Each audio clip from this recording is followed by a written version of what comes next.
Dragi otroci, vsi, ki ste si vzeli čas zdaj sredi popoldneva in se udeležili tele naše baletne predstave.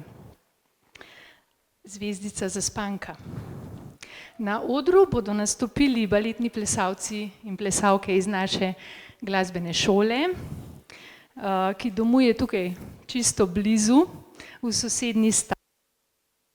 Pa me zanima, otroci, a vi veste, kaj se učimo v glasbeni šoli sicer? Kaj se učimo? Ja, učimo se plesati, pa kaj se še učimo v glasbeni šoli? Peti se učimo, bravo.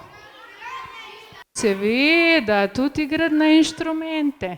Tako da imamo kar pestro izbiro.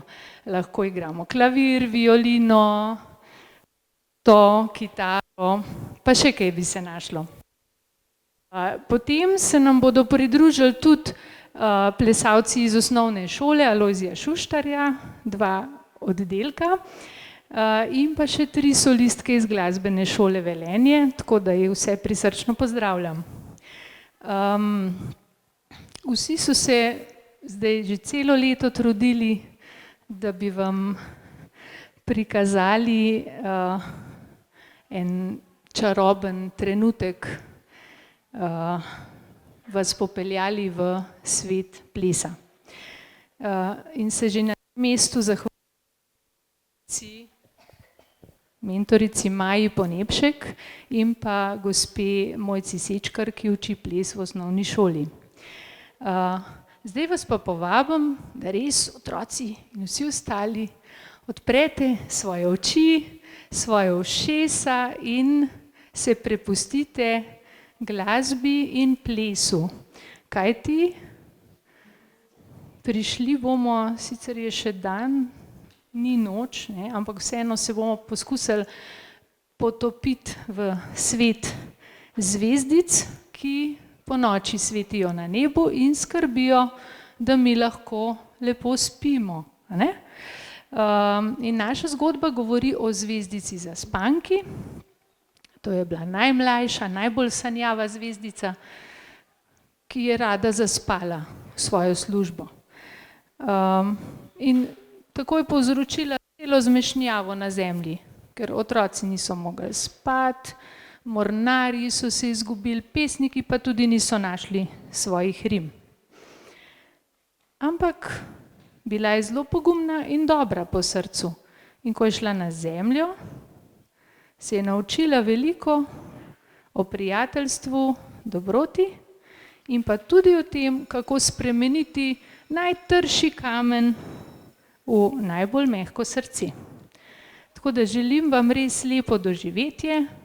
Ob izhodu pa ste tudi povabljeni vsi, ki bi želeli še dodatno podpreti izvedbo te predstave ali pa nadaljnje ustvarjanje na področju baletne umetnosti. Bomo hvaležni za vsak prostovoljni dar. Tako da veliko užitka. Hvala.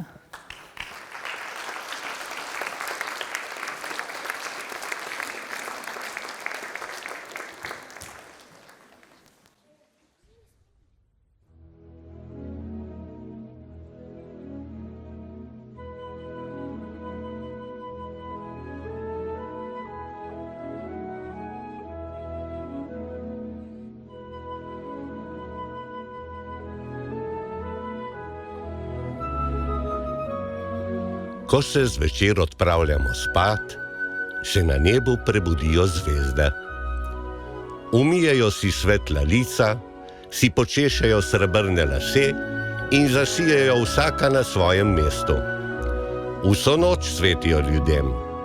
Mornarjem kažejo pot po morju, otrokem pojejo uspavanke, pesnikom pa svetijo v srce, da jim lažje steče rima. Nekega večera čez nebo pridrvi repatica, pismonoša vesoljnega neba in prinese zaskrbljujoče novice. Ko je letela nad zemljo, je videla, da je nekaj hudo narobe. Otroci ne morejo spati in jokajo. Mornarji so se izgubili sredi morja, pesnik pa ne najde rime na besedo lonec. Zvezde se čudijo, saj so od nekdaj pomagale ljudem, kazale pot, prinašale mir in navdih, zdaj pa je na zemlji vse narobe. Morda je čas, da skupaj pogledamo proti nebu in odkrijemo, kaj zvezde počno in zakaj jih ljudje tako zelo potrebujejo.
Tisto noč je teta Luna preštevala zvezde in ugotovila, da ena manjka. Manjkala je zvezdica Zaspanka, ki je spet zaspala in zamudila svojo službo na nebu. Ena sama manjkajoča zvezda je bila dovolj, da je bilo na zemlji vse narobe. Zvezdica Zaspanka je medtem sanjala. Najprej je sanjala, da je velika kot severnica, nato da sveti tako močno kot danica. Zaradi teh sanj sta bili severnica in danica jezni nanjo ter ji očitali domišljavost. Teta Luna ji je zato določila kazen. Pometati je morala Rimsko cesto. Toda zvezdica je v svoji kazni prav uživala, saj je imela rada zvezdni prah. Zato ji je teta Luna določila novo kazen. Oditi mora na zemljo in tam ostati toliko časa, dokler kamen ne oživi. Čeprav jo je bilo strah, je privolila na pot. V culico je spravila kruh, pod ruto skrila svoje zlate lase in se poslovila od neba. Repatica jo je ponesla skozi temno noč. Tisto noč so ljudje lahko videli več svetlih utrinkov kot navadno. Ko sta prispeli na zemljo, se je repatica poslovila in odletela nazaj med zvezde, zvezdica Zaspanka pa je ostala sama.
Hodila je ves dan in tako prišla do velikega mesta, obdanega s čudovitimi rožami. Na trgu je potekal sejem, videla je zabavne klovnese, ob njih so se vrtile španke, otroci pa so prodajali slastne lizike. Zvezdica je radovedno opazovala vse to, a v srcu je postajala vse bolj žalostna.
Počasi se je zvečerilo. Med šotori in vrtiljaki je zagledala velik zvezdogled, ob katerem je stal mož in vabil ljudi, naj si zvezde ogledajo čisto od blizu. Zvezdica si je močno želela videti teto Luno, zato je prosila, ali sme pogledati skozi zvezdogled. Ker ni imela denarja, je v zameno ponudila en svoj zlat las. Mož je željo izpolnil. Njeno skrivnost pa je slišal razbojnik Ceferin, ki je imel kamen namesto srca. Odločil se je, da bo zvezdico zvabil k sebi in ji odrezal zlate lase. Zvabil jo je v svoj umazan brlog in zahteval, naj nemudoma zaspi. Zvezdica se mu je uprla. Opazila je, da je Ceferin skuštran in mu prijazno predlagala, naj se počeše. Pojasnil ji je, da je glavnik pozabil doma pri mami. Ko je izvedela, da ne zna napisati niti besed ljuba mama, mu je ponudila pomoč. Skupaj sta v prah napisala besedo ljuba.